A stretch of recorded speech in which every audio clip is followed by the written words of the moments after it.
करंजिया ठारे स्वामी श्री मुकुंदानंद जी महाराजों को भव्य स्वागत संबर्धना।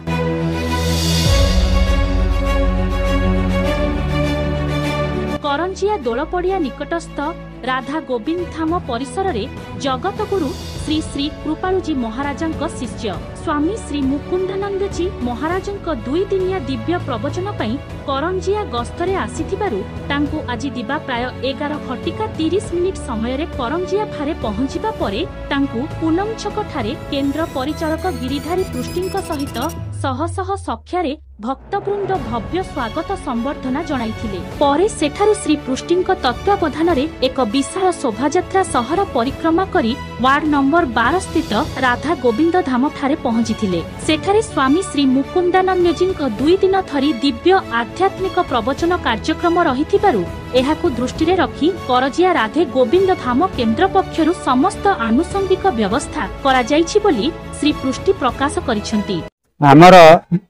भारत वर्षर जगतगुरु श्री कृपालजी महाराज कर परम शिष्य स्वामी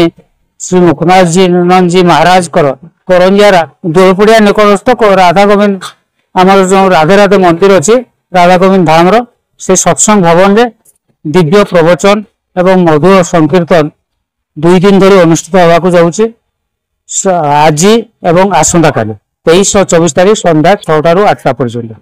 एवं यापाई करंजियावासी स्वामीजी जो भल पाइबा अच्छे तबे 1994 मसीह प्रत्येक वर्ष से करंजिया को आसता एवं करंजियार समस्त जनसाधारण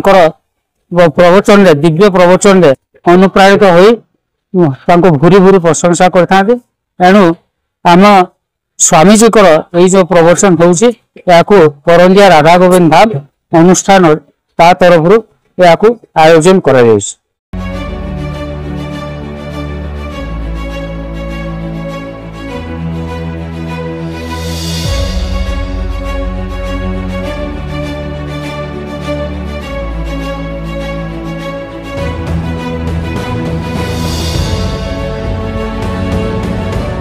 सुमंत पात्रंक रिपोर्ट STV न्यूज ओडिशा 24।